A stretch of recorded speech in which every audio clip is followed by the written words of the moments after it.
He'll go against mountains and cross rivers. He'll tread a pathway through heaped-up snows. He'll set sail, neither fearing Evros's raging east winds, nor waiting for stars propitious for his voyage.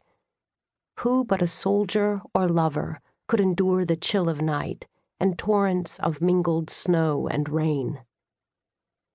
Ovid, Amores, Elegy 9, of Love and War. Leaning against the wall, his arms crossed, his captor had yet to speak. Instead, he observed through tranquil, icy blue eyes that gave no signs of impatience, or even anger. The man people called Aubin knew better. The plastic sheeting covering every surface of the empty and windowless room spoke louder than any threat to come.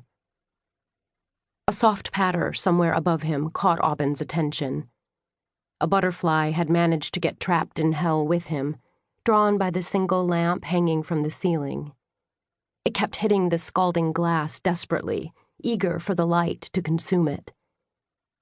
He willed his body to relax in the ropes holding his 4 limbs tightly strapped to a steel chair. Bolted to the floor.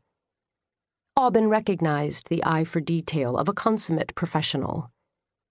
He drew a steady breath.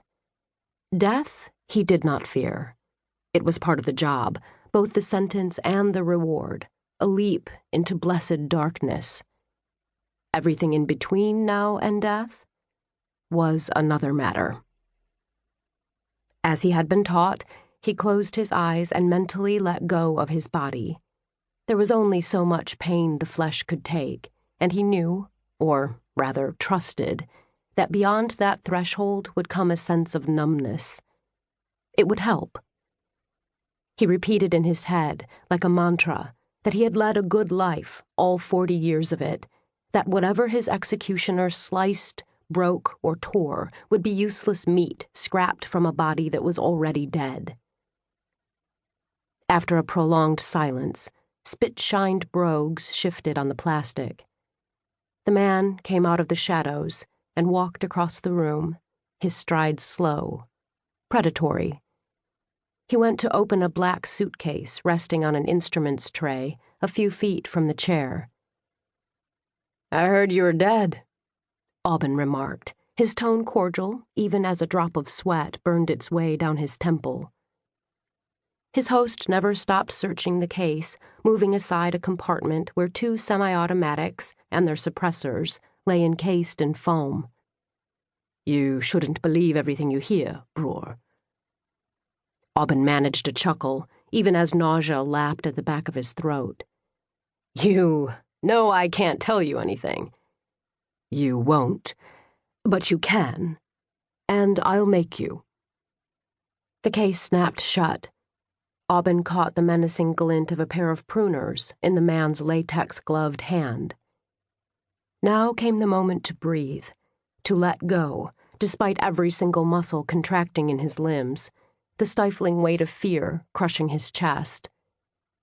The sleeve of a navy jacket brushed his arm, carrying in its wake a clean, almost medical scent, like those hand sanitizers they sold everywhere these days. Seconds after, hands gripped his left thumb and forced it into the cool embrace of the pruner's blades. Through the blood roaring in his ears, Aubin had to remind himself over and over that this body was dead already. It didn't matter that he lost the use of his hand. It was a transitional state. It meant nothing. "My apologies," the man said evenly. "I'd usually start with something more benign, but I'm in a bit of a hurry. I've heard you recently came back from a mission in Finland.